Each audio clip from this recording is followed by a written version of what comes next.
नमस्कार दोस्तों, मैं दिनेश संधू आपका स्वागत करता हूं एक बार फिर से हमारे इस पेज हिमव्यू में। एक खास शख्सियत हमारे साथ हैं, पूरा हिमाचल इनको जानता है, कैप्टन संजय पराशर जी। आज की वीडियो बड़ी स्पेशल है और आज हम इनसे बातचीत करेंगे इनके जीवन के बारे में। तो सबसे पहले सर मैं आपका स्वागत करता हूँ। जय बाबे दी, नमस्कार। सर मेरा पहला प्रश्न आपसे ये है कि आप किसी परिचय के मोहताज नहीं हैं, पूरा हिमाचल आपको जानता है। आप मर्चेंट नेवी के अंदर भी जॉब कर चुके हैं, शिपिंग कंपनी भी शुरू की है। तो ये शुरुआत कैसे हुई, मतलब आपका रुख कैसे बदला इसकी तरफ, इसके बारे में कुछ बताएं हमें। नमस्कार, धन्यवाद सबसे पहले हिमव्यू का कि आप यहाँ पर आए और बच्चों का मनोबल बढ़ा रहे हैं। आपके माध्यम से पूरी दुनिया देख रही है कि लदरौर में क्या हो रहा है, वरना ये कई एरिया होते हैं, छोटे छोटे शहर छूट जाते हैं। मैं भी ऐसे ही एक छोटे शहर से अपनी पढ़ाइयाँ करते करते मैंने 12वीं अम्बाला कैंट से करी और अखबार बहुत पढ़ता था। उसमें मर्चेंट नेवी की एडवर्टाइजमेंट देखी, एनडीए ट्राई किया, एसएसबी में रह गया, 2 बार रिटर्न्स पास किए। फिर जब हमको बॉम्बे से बुलाया गया, 83 बच्चों की लिस्ट में मैं भी था। और बस पिताजी ने 500 रुपये दिए, हम 3 दोस्त थे, चले गए बॉम्बे इंटरव्यू देने और पूरी तैयारी करके गए, खूब पढ़ के गए, ज्योग्राफी क्या है, शिप्स क्या है। और उस समय इंटरनेट नहीं था, शायद अच्छा भी था। तो वहाँ पर गए, उन्होंने सेलेक्ट किया और ज़िंदगी के 2 मिनट मिलते हैं आपको अपनी बात कहने के लिए। जब आप कहीं इंटरव्यू के लिए जाते हो, बात की प्रक्रिया तो सिर्फ प्रक्रिया रहती है। तो मुझे 2 मिनट मिले, भगवान की बड़ी कृपा रही, मेरे गुरु की कृपा रही, आशीर्वाद रहा और मेरा उसमें नाम आया लिस्ट में। और बाद में मैं शिप के ऊपर गया। ज़िंदगी के मैंने 12 साल घिसाए जहाज़ों के ऊपर, खुली हवाओं में, खुले समुद्र में काम किया। दुनिया के 82 देश देखे, 500 से ज़्यादा बंदरगाह देखे और हिंदुस्तान की युवा शक्ति की क्या ताकत है वो भी देखी। क्योंकि हमारे समय में 1 लाख आदमी मर्चेंट नेवी में होता था और आज 3 लाख है।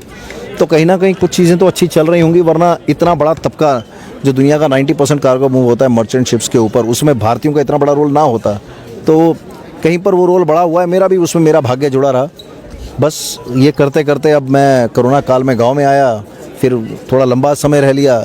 अब मैंने पूरा ऑफिस ही शिफ्ट कर लिया है। तो बॉम्बे का ऑफिस जो मेरे मैनेजिंग डायरेक्टर हैं वो चलाते हैं और हमारा कुल करीब 200 का स्टाफ है। उसमें से मैंने 3 ऑफिस हिमाचल में खोले हैं।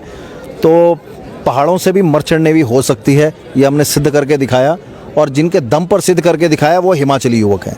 तो मैं हिमाचली युवकों का धन्यवाद करता हूँ। सर अमूमन ऐसा होता है कि जब कोई पर्सन जॉब करता है, जब रिटायर वहाँ से होता है, तो वह सोचता है कि हाँ मैं रिटायर हो गया हूँ तो मैं आराम से ज़िंदगी जीऊँगा। लेकिन आपने वहाँ पे कंपनी स्टार्ट कर दी उसके बाद। तो ये कैसे आइडिया आपके अंदर आया कि हाँ आराम नहीं करना है लेकिन समाज सेवा भी करनी है और कंपनी भी स्टार्ट करनी है? मैं नौकरी कर रहा था और मेरी प्रमोशन डिक्लेयर कर दी हांगकांग वालों ने और कहीं ना कहीं वो प्रमोशन डिले कर दी इंडिया के ऑफिस ने। तो कहीं ना कहीं आदमी संघर्ष करता है तो कई बार फ्रस्ट्रेशन आ जाती है। मेरे में भी उस प्रकार की फ्रस्ट्रेशन आई, नौकरी करते हुए प्रमोशन नहीं हो रही है। मैंने ये निर्णय लिया कि कब तक मैं सोचता रहूँगा कब एमडी बनूँगा। फिर एक दिन मैंने सख्त निर्णय लिया और नौकरी से रिज़ाइन किया और 1 टेबल, 1 चेयर, 1 कंप्यूटर अपने किसी दोस्त के ऑफिस में 7,000 रुपये किराए में अपना काम शुरू किया। और उस समय मेरे खाते में भी बड़े ही लिमिटेड रुपीस थे, जो कि मुझे लगता है कि शायद कई बार बहुत ज़्यादा प्रेरणा के स्रोत बन जाते हैं। तो मुझे लगा अपनी कंपनी खोलते हैं, खुद ही एमडी बनेंगे, खुद ही चपड़ासी बनेंगे, खुद ही काम करेंगे, खुद ही स्कूल के प्रिंसिपल, खुद ही घंटी बजाएंगे। मैं हर समय गुरुओं के स्थान बाबा भूतीराम जी के जाता रहा और मैं उनसे आशीर्वाद लिया मैंने कि मुझे नौकरी चाहिए। पर उन्होंने ऐसा आशीर्वाद दिया, मैं नौकरी करते करते नौकरी देने वाला कब बना मुझे पता ही नहीं लगा। तो मुझे लगता है ये गुरुओं का आशीर्वाद, उनका प्रताप है।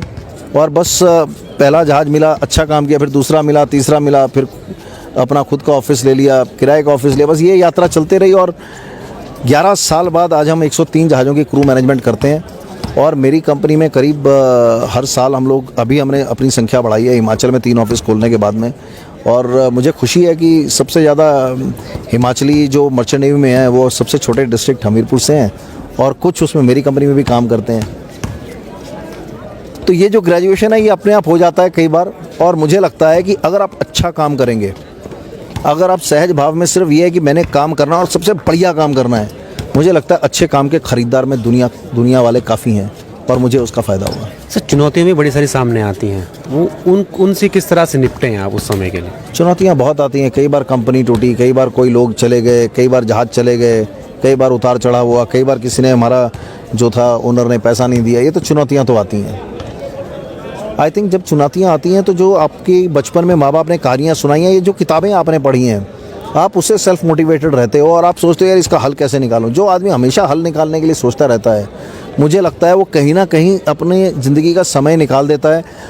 हर एक चुनौती में हम कामयाब हों ऐसा नहीं है, पर जिसमें हम कामयाब नहीं हुए वही आने वाले समय में आधारशिला बनती है। तो मुझे लगता है कि कई ऐसे हमने बड़े बड़े धक्के खाए अपना व्यापार करते हुए, और मुझे लगता है कि एक जो सनातन धर्म की ताकत है कि दूसरों के लिए करते रहो, ऊपर वाला तुम्हारे काम का रत्ती मासे का भी हिसाब करके तुम्हारा ख्याल रखेगा, मुझे उसका लाभ हुआ, ऐसी सोच का लाभ हुआ। सर जैसे कि आप आज यहाँ पे मुख्य अतिथि भी हैं इस बास्केटबॉल टूर्नामेंट में, तो यहाँ पे युवाओं का जोश देखने को मिलता है, क्योंकि हमीरपुर के अंदर जब स्पोर्ट्स की बात आती है तो युवा सबसे ज़्यादा जोश वहीं दिखाता है। तो इन युवाओं के लिए, क्योंकि आज हम देखें तो ज़्यादातर युवा नशे की तरफ ज़्यादा बढ़ रहा है और स्पोर्ट्स एक माध्यम है जिससे वो वहाँ से वापस आ सकता है, तो इनके लिए क्या कहना चाहेंगे आप? मैं तो कहता हूँ जो हिम गौरव वेलफेयर फाउंडेशन है, लोगों को सीख लेनी चाहिए।